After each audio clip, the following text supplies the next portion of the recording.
Sébastien Mirgaudin. Bonjour. Merci d'être avec nous. Vous conduisez la liste Ensemble, construisons l'avenir de Vitry. Quel a été le déclic pour vous de vous lancer dans cette campagne ? Écoutez, je vous l'avais rappelé, Sébastien Mirgaudin, j'ai 33 ans. Je suis déjà conseiller municipal dans l'opposition. Je suis également conseiller départemental du canton de Vitry-le-François et à ce titre, président du syndicat d'UDER. Donc mon engagement pour le territoire, il commence à remonter maintenant parce que je suis engagé depuis 2020 conseiller municipal. Et donc c'était dans la droite ligne de cet engagement, de ma volonté de poursuivre mon engagement pour ce territoire et particulièrement ici à Vitry-le-François. Si on prend votre programme, on entre dans le vif du sujet. Quelles sont les 3 mesures principales que vous voulez appliquer pendant ce mandat ?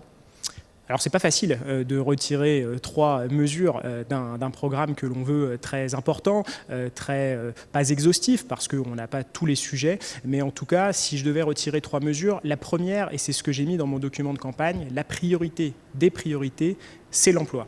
Pourquoi ? Parce que Vitry-le-François est une ville qui a perdu beaucoup d'habitants et je crois que la seule façon d'enrayer cette baisse démographique et de retrouver des habitants, c'est l'emploi. Et pour ça, ma première mesure, ce sera de réhabiliter donc les friches industrielles que nous avons sur notre territoire pour y attirer de nouvelles activités économiques. Deuxièmement, réhabiliter les logements et notamment les logements sociaux. Je souhaite que nos concitoyens vitréens puissent vivre dans des conditions dignes et dans des logements décents. Et pour ça, j'ai annoncé une mesure forte, un moratoire sur la construction de nouveaux logements sociaux pour entamer des discussions avec les bailleurs, nos partenaires, notamment l'État, pour réhabiliter les logements sociaux existants. Et enfin, la 3e mesure de ce programme, qui est un peu fort et qui a beaucoup fait couler d'encre à Vitry-le-François ces dernières semaines et ces derniers mois, c'est la réhabilitation de la prison. Ce projet, qui a été annoncé par la municipalité sortante et par Jean-Pierre Bouquet, son maire, s'élève, alors on parlait de 5 millions d'euros au début, maintenant on ne sait plus très bien si on est à 3, 4 millions d'euros, en tout cas les études sont encore lancées, on en a parlé d'ailleurs hier soir lors du conseil municipal et du rapport d'orientation budgétaire. Moi, si je suis élu maire de Vitry, je stoppe ce projet. Pourquoi ? Parce que je trouve que ce projet est très coûteux, trop coûteux pour les finances publiques, et ça ne répond pas à la priorité qu'attendent les Vitriens. Et j'utiliserai cet argent pour, au contraire, entretenir notre patrimoine ici à Vitry-le-François. Je pense à la crèche, je pense à la médiathèque François Mitterrand qui a besoin de travaux importants et urgents. Si on se projette dans 6 ans, la liste est passée, vous avez été élu maire. À la fin du mandat, à quoi ressemblera votre vie ? Quelle est la mesure phare que vous voulez laisser aux Vitriens ? Ce que je souhaite, c'est que Vitry redevienne une ville agréable, une ville sûre où chacun peut aller dans les rues sans difficulté, une ville sûre avec de la sécurité, une ville propre. Une ville agréable parce que ce que je constate et ce que constatent trop nombreux les Vitriens, c'est que parfois la ville n'est pas aussi propre qu'elle devrait l'être. Et moi je crois qu'un cadre de vie agréable, c'est la première condition pour inciter nos concitoyens eux-mêmes à entretenir leur espace de vie.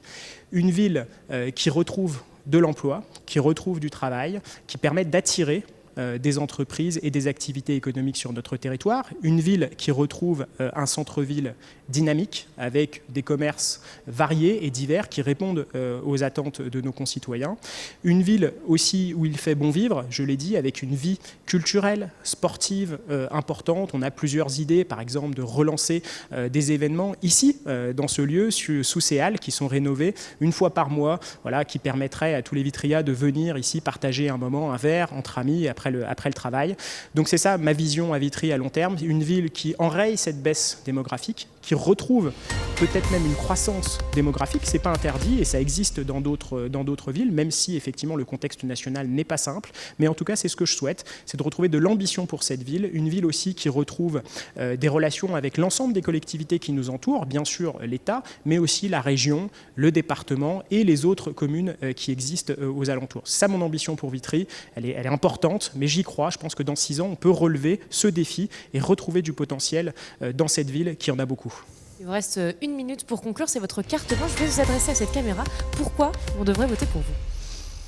Je crois que l'équipe que j'ai constituée et que je vais bientôt présenter, elle est pleine de compétences, des gens qui sont prêts à s'engager pour cette ville, qui ont du temps et qui souhaitent le donner pour que cette ville retrouve de la dynamique.